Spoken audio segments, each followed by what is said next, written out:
Warning: the following program may contain material not be suitable for all audiences. Listener discretion is advised.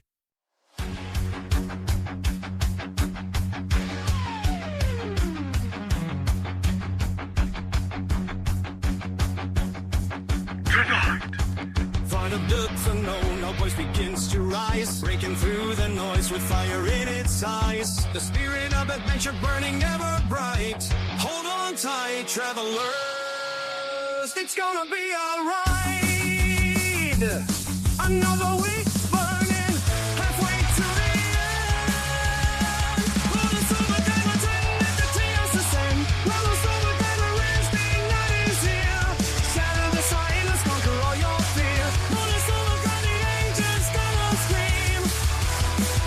With Diego at the wheel, living out a dream.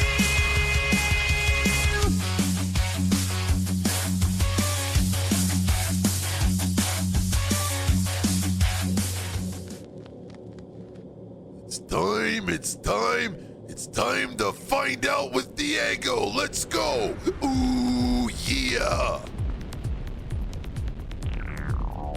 On this episode of Bonus Overdrive Wednesday, out of the Texoma region are a trio featuring seasoned musicians with a sound that's built on the foundation of classic and hard-hitting hard rock and heavy metal. Their music is widely available on 28 different streaming platforms, as well as their music videos on their YouTube channel. All this plus more. Please welcome new friends and first-time guests. This is Close to the Grave. Friends, welcome to Bonus Overdrive Wednesday.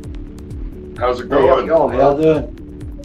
Oh man, it's going well. We were kind of having a mini show before the show even started. We have a great conversation on the pre-interview, and in the spirit of that part, before we begin, would you mind introducing yourselves to our friends and listeners of Bonus Overdrive Wednesday and your part in the band?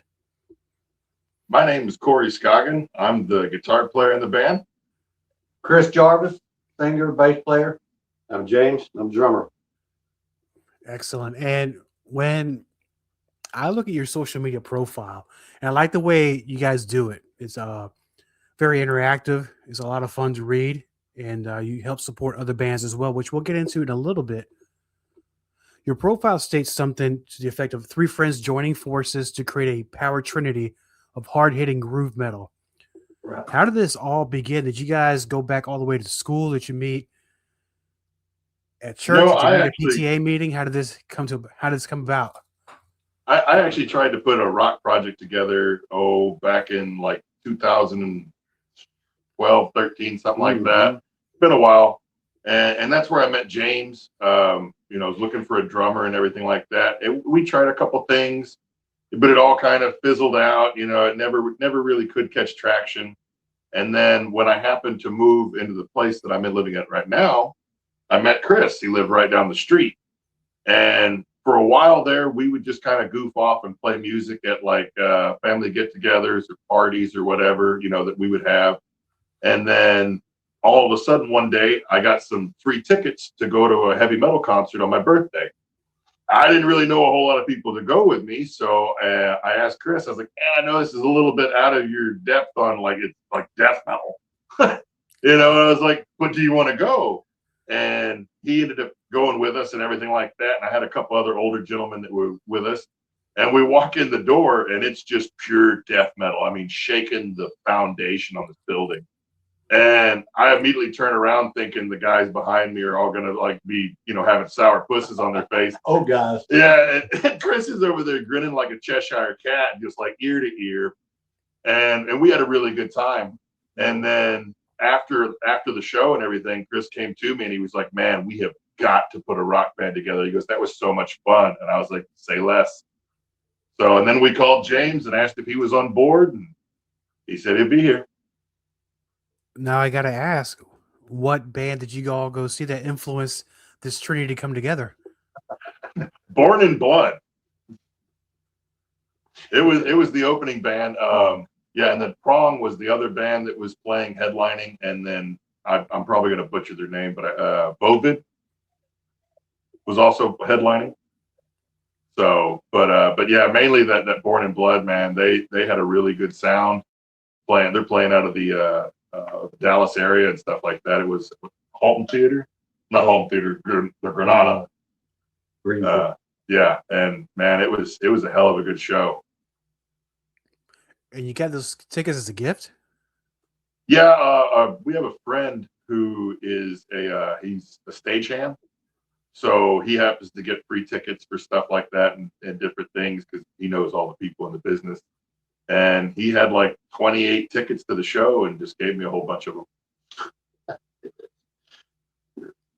It was good. It was good to break out of the shell. I've been busy most of my life and ain't had time to have fun. So it was good to get to break out and go do something. Well, you're having fun now with Close to the Grave. Well, let me ask you, prior to Close to the Grave, three people in the band, whether there's 5 or several people in the band, each bring a different background or experience in their music. And not everybody always jives the same. Some people are into more of the power metal. Some people are into the old style 70s rock. Like you said, some might be into death metal. So what was some of your influences prior to starting this band? I mean, I grew up listening to heavy metal since I was young. I mean, so like Metallica, Megadeth, Testament. I mean, all the old guys, the classics. I mean, all the way up through like Avenged Sevenfold and all these newer guys coming out. So yeah, I mean, it's been just developed over the years, man. I mean, it's the way it's been. It changes and ebbs and flows. I mean, it's awesome thing.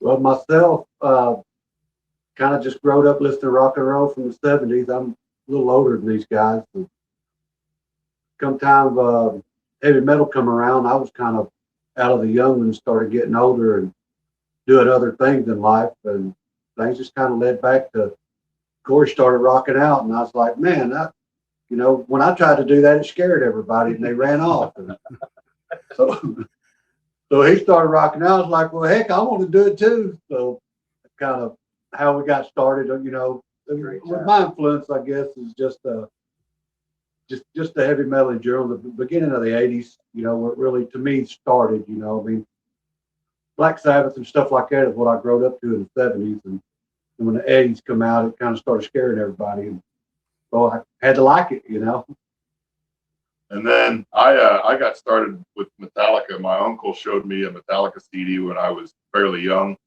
And then another one of my friends got me introduced into Rob Zombie when I was also fairly young. And I grew up in an area where everybody listened to country music. So at that point, I was going out of my way to find the heaviest, nastiest stuff I could find, just to really just kind of more of like a phase of rebellion. But, I ended up finding a lot of music that I really enjoyed. And then once I got a little bit older, I started looking back at some of the classics, like Zeppelin and some of the older bands, and really enjoyed all that stuff as well. So it's helped kind of try to bring together like a modern classic rock. For me, I'm a 70s kid, but I was kind of raised in the 80s. So I was kind of there when metal started really hitting big. Right. And Yeah, I was there when metal kind of killed itself in a way. And then I saw it being reborn. And I think now it's interesting because I'm seeing more and more of these younger bands and established musicians as well has been around for a while. But they start looking back at the back catalogs of these bands and they start saying, holy crap, we really had a good back then. And it seems now that you're starting to see a lot of these influences coming back out. I don't know how it is in your area, but how's the metal scene where you're at? Non-existent. Yeah, no. So we are pioneers in a jungle of nobody else. All right. So now don't get me wrong. I mean, we if we travel to like Oklahoma City or Tulsa or Dallas, there's a fairly good metal scene in those areas. But outside of 2 hours away, we're out in the middle of nowhere. Yeah. So, but we've had a really good response from the people in this community, because first off, Chris is kind of the king of the area down here. He knows everybody and he's friends with everybody. So, and everybody really enjoys watching him succeed and watching us have fun.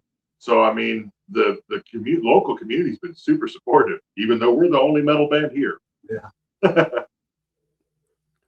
You know, that might be the best thing too. That way, you're the only game in town. You're the one to Yeah, watch. hometown No. heroes. Yeah, hometown heroes is what I was trying to get to now. Because not only are you creating the music, but you guys are doing a very good job of marketing yourselves. And also, you've landed your music on 28 streaming platforms, and you also have your own music videos. And going back to the old days I was talking about, those kind of things were only strictly really done even prior to streaming, but record labels. You have to have a record label finance you to make the videos, put them on MTV, and so on. But now, with I guess technology being the way it is, we're able to do our own things, create our own content, and henceforth the music videos. You guys are on fire with these things. Thank you. Thank you. Yeah, we're about to film 2 more. Yeah. Well, 3 more technically, because we've got Scoundrels coming up in the spring as well. Just kind of use your imagination and see what you can come up with. You know, we talk about it a lot and try to get ideas, and eventually we start squishing all them ideas. And before you know it, you got all the ideas squished down in a little handful of stuff to look at, and all the good part of it. You know, how to make it happen. And with our budget and stuff, you know, I mean, it's a lot about practicality. You know, what can we shoot, because of the fact that we don't have, you know, MGM budget. So it's a matter of what can we do. I mean, that's like Warhorse. The reason why it's Lego stop animation is not because we particularly wanted to do a Lego stop animation video, but none of us had horses. None of us had a dragon, you know? So it was like, well, we can't CGI it. What do we got to do? And I made a smart ass comment. I was like, we could do Lego stop animation. And both of them agreed. Oh, that would be fun. It's like, oh crap, now I have to learn how to do Lego stop animation. So, but we actually, man, you did a phenomenal job. thank you. Well, we actually entered that in Brick World Chicago. It's the world's largest Lego film festival. We did that back, what, it was May or something like that. So we didn't win, but we were told we got a standing ovation. There was 6,300 people. Yeah. I don't see how you didn't win, because it's very entertaining and, you know, very original. I mean, like you're talking about, you have to learn new skills and learn to make the videos now with Lego and stuff. But normally on a music video, putting aside the whole software part of it and creating the Lego video, how much fun is it to make a music video? Oh, we love it. It's great. It's a fun process. I mean, I'll be honest now, you can't be afraid to do a lot of the legwork yourself. Yeah. I mean, especially if you're at the level that we're at. I mean, yeah, it's a lot of work, but it's all worth it at the end. I mean, it's an awesome feeling. And we have to give a big shout out to our camera guy too, because we've got a friend of ours that does all the camera work and all the mixing of the videos. And his name is Keegan, or you might be able to look him up as the Magnificent Malico. He is a professional wrestler with a clown gimmick. He's twisted, but he's a really good wrestler. He does great on video editing and stuff like Go that. Hammerfoot. Yeah, Hammerfoot. You know, I mean, and he's a good friend of ours. So yeah, I mean, both videos that we have were like 2 or 3 hour shoots. They were very quick shoots. You know, we just we knew what we were going to do. We knew what we had available. We just got it done. Especially Stepping Stone, man. It was a pretty streamlined process. But once we got it started, it was we were done. Of course, the bad thing is, you know, music videos are about like crack. You start doing one and then you can't quit. Yeah. It's like, ooh, and the next one. I mean, I don't know. I kind of liked the whole concept of music videos back. I sound like an old guy. I'm not even that old. I feel old, but I don't know. Anyway, back when Headbangers Ball was a thing, I love watching music videos. That's the best way to discover new artists and new bands and things like that. And of course, we know how the whole music video industry went from there on. But you guys are doing a great job. And not only are you getting your name out there, your music, your videos, we got a pretty strong social media presence. And I know it's very difficult because it's 3 guys. I know you have your own support, but I mean, you guys are putting a lot of hours into this.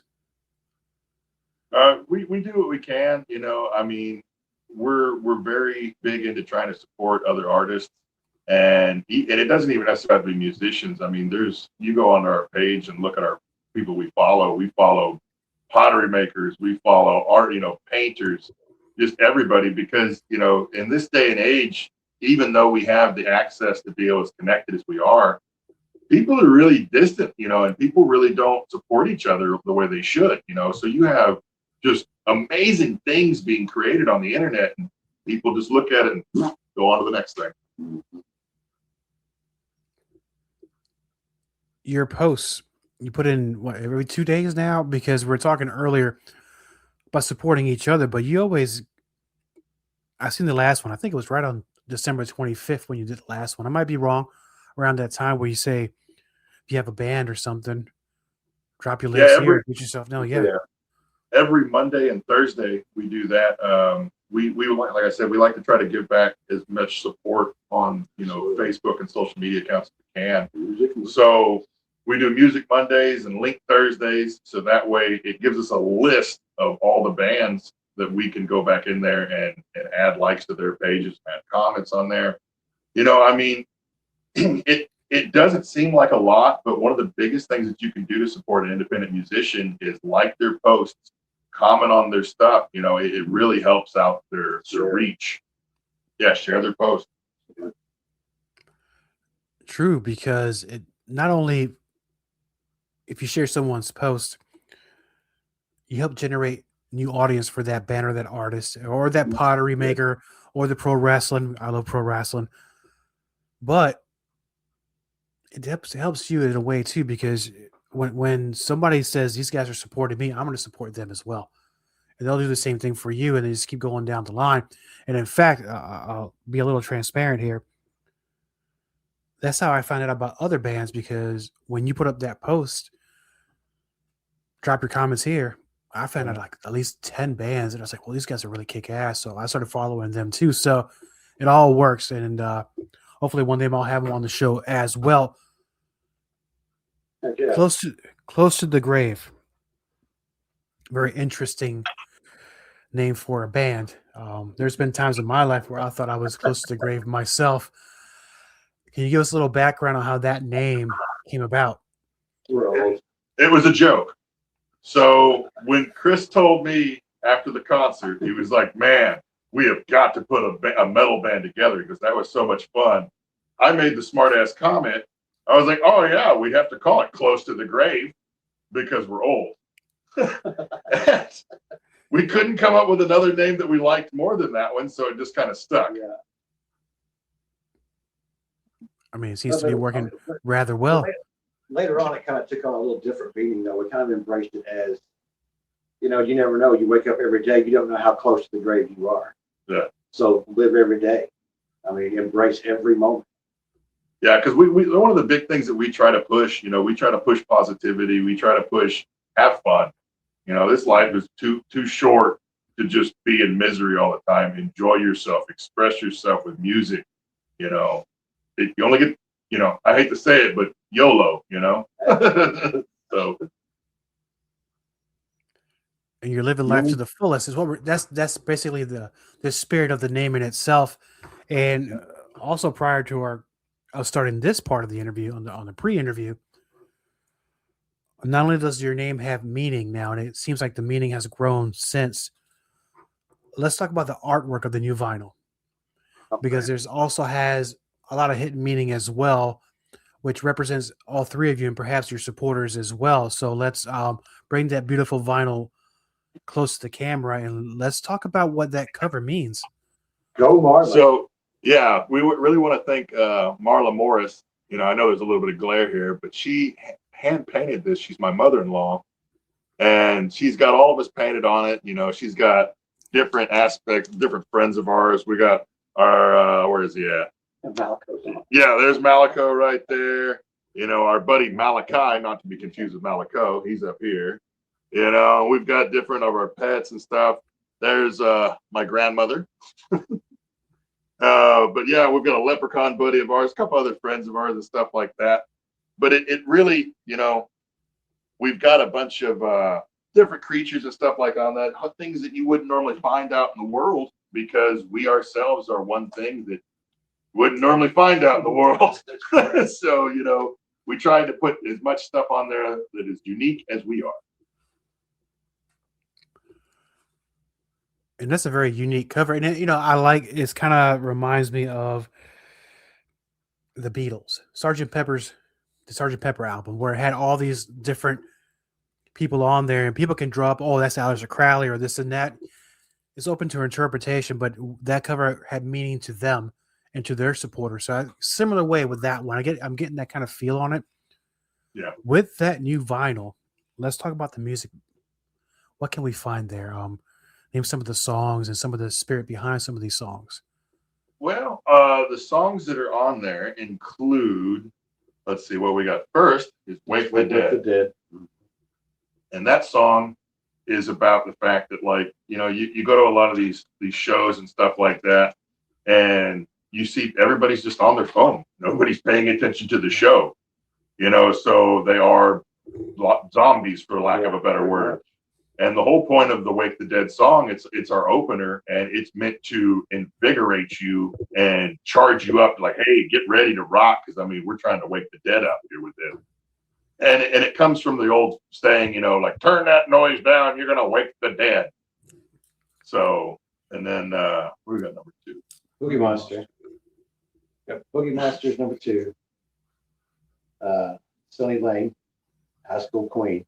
Well, see, in Sunny Lane is that's a song dedicated to Chris's house. Yeah. Chris is very generous, opens up his house to have these parties and stuff like that, and you know, he throws some pretty legendary parties, and that's what the song is about, you know, partying down on Sunny Lane. And then The High School Queen. that's about the you know, the girl that kind of ran high school, you know, and Always stuck up, you know, always better than you. But Always yet, you looking down know, at everybody. at the 20-year reunion, she's doing really rough living and low income. Fat and gray with 5 Yeah. cents. You know, no daddies running around with the kids. It's kind of I hate to call it a gloaty song, but sort of. No, I understand what you're saying. You know, it's kind of an underdog song. Going, And then after that, we start the backside of the album with Stepping Stone. Yeah. Which, Yeah. Chris, how long ago did you and your brother write that one together? 86. A year before I was born. I was playing the guitar and trying to figure out how to play a guitar. I only knew a couple little strums, and he come in there and threw a piece of paper down that said, "Here, sing that while you're playing." I had no way I could, but I just had it stuck in my head all them years, and then got to play music with Corey, and I was like, "Hey, find something that'll go with this song." Yeah, he basically did the same thing, threw the paper at me there. Yeah. Find something that goes with that. I know how to sing that song. So, and it started out as kind of a thrashy song, but it ended up molded into what it is now, and you know, it's something that we're very happy with. It was the first song that we as a band wrote. And first then video we made. Yep. The beginning of the stepping stone of all. Yeah. And then after that, the next song on there is Scoundrels, which it's kind of, I would just call it a feel-good pirate song. You know, I mean, you can't go wrong with a feel-good pirate song. It's a heavy metal sea shanty of sorts. You know, we Courage of the Sea. our writing End of the line. Our writing process is basically we write the music because we want something that sounds good and is fun to play. And then me, Chris, and James just kind of sit there and have a little thought-enhancing substances and sit there and what is the song trying to tell us, man? And with that one, Chris said a line, you know, sang a vocal line that sounded like a pirate song, and I was like, dude, don't you dare me to write a pirate song. Well, because originally it was about Swaying Pal Shore, Green Boots. Yeah, Green Boots. Yeah, the hiker that died on Mount Everest. But we could have where we were having so much trouble writing lyrics for it. Then Chris, you know, hit his pirate voice one day, and then it just took on a life of its own. So, and it's one of our crowd favorites because the heave ho line that's in it, you know, everybody gets to participate. And we enjoy getting the crowd to participate with us too, because it's a good way for us to gauge how much fun they're having, you know. Then after that is a catchphrase that Chris also came up with. Yeah. Chris is a mechanic and a drag racer, And Which is better than he was having this guy, he had broke one of his race cars or something like that, and Chris was fixing it for him, and the guy was complaining about how much it cost. And Chris goes, "Well, man, if you can't spend it, don't send it." And immediately when he said that, I was like, "Man, I'm writing that down. That's a good line." We were joking about like, "Oh, we just need to come up with like a clothing line for motocross and motorsports and stuff like that. Like, if you can't spend it, don't send it." it's the don't send it line. Yeah, exactly. And it just ended up molding into that song, which Chris was trying to tell me. He's like, "Man, he should play something that goes kind of like bear, kind of giving me the idea." And I was like, "All right, let me try this." And I started playing something. That's it right there. And I mean, it just kind of fell together. And then There's the war. The war horse. So originally, Chris had said, what would it be like if we wrote a song about Paul Revere's horse? And we looked into it a little bit. We found out that it wasn't even Paul Revere's horse. It was a horse that he just borrowed. But we were talking about, like trying to write a song. Yeah, we're trying to write a song from the perspective of the horse. And then eventually it just kind of evolved into what it is now. We weren't even originally thinking dragons and stuff like that when we wrote the song. We were just kind of thinking war horse in general. I mean, because hell, they were using horses up into the Second World War. Yeah, that's very interesting. A lot of these things, we talked about it earlier. Every song has a meaning, just like the name of the band, just like the album cover. And I know we're going to play a song towards the end of this episode. And I wrote down the note because I had to follow up on this question real quick. But before I do that, my friends, I know it's New Year's Eve. You guys are getting ready to rock out here pretty soon. But Yeah, absolutely. not only that, what's going to happen? That's a terrible question, how I framed it. How's things looking for Close to the Grave in 2026? What's coming up? What kind of shows you have? And what are you releasing more material? We're constantly working on new material. Constantly.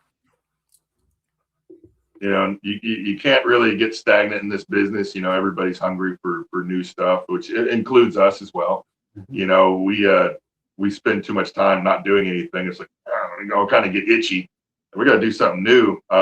We're shooting a music video for You Can't Spend It, Don't Send It on January 31st. And it should be available hopefully by mid-February, depending on editing times.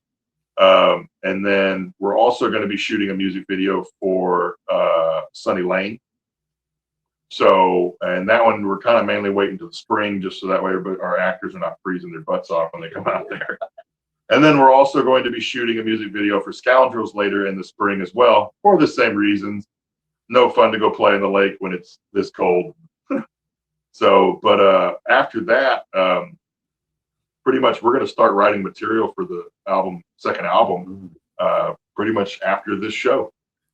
We've already got a bunch of really good songs. Too close to the grave. Yeah, exactly. Working title, that we're kind of just messing around with so far. The first album is self-titled. We didn't really want to have to try to come up with some kind of clever name. It's just, what is it? This one. There you go. Close to the Grave. On the tombstone. Yeah. Finds itself. So, but yeah, no, I mean, just, keep going forward, and we're going to try to get to where we get a little bit more mobile with having like a trailer and stuff like that, to where we can travel out further distances. We keep trying to get, we want to try to get more other bands that are in the area to try to work with us, so we can start trying to put on some shows at some places that don't exactly have the capabilities to do so. We'll bring the lights and the sound, we'll make them look good, so that way they can get a little bit bigger push rather than just trying to run unmixed madness. And it's always very important to support each other in the industry. You guys are doing a beautiful job, and Thank you. as we come close to the end of the show, I want to let this one slide, but I'm not going to. What kind of parties were we having at Sunny Lane? Because we're going to build this up, because I'm going to play this song towards the end of the episode. And it's been now, looking at my watch, it's been quite a long time, so I don't think that law enforcement will really care what happened back then. But what happened? No, myself, I'm a cancer survivor, and I have done benefits for people over since then, and it might be fire the smoker up and fish fry and you name it for benefit for someone. The community's real close. Got quite a bit of people living right here on the lake. The end of my road on down runs into the lake about, I don't know, a couple 100 yards past the house. So Sunny Lane runs actually into a big old beautiful lake. So everybody parties down on Sunny Lane at the lake, you know. So that's kind of, you know, my house is right there, so it's kind of by the lake, and we just have big hookup parties, just playing guitars and cooking and just having fun, you know, mini concert type thing. Then his birthday's a big event every year. We Yeah. call it Rocklahoma for Kingston. Right. But yeah, I mean, he's got it to the point to where you got to be careful because there's so many cars parked there that like you'll get blocked in and stuff. Oh, yeah. So Good time. yeah, it's been a great time every time. Excellent. I love the story behind it. And gentlemen, thank you so much for being on Bonus Overdrive Wednesday. Hey, thanks for having us, brother. Yeah, definitely. Big things are coming for you in 2026. And this is Sunny Lane by Close to the Grave on Bonus Overdrive Wednesday right now. Rock out.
All content on this broadcast is a property of Diego the Podcaster and is served directly from our servers with no modification, redirects, or rehosting. All celebrity impersonators are paid performers. The impersonated celebrities do not endorse or promote any views or opinions expressed by our guests, Diego the Podcaster, or Bonus Overdrive Wednesday. The information shared on Bonus Overdrive Wednesday is provided on an as-is basis, with no guarantees of completeness, accuracy, usefulness, or timeliness.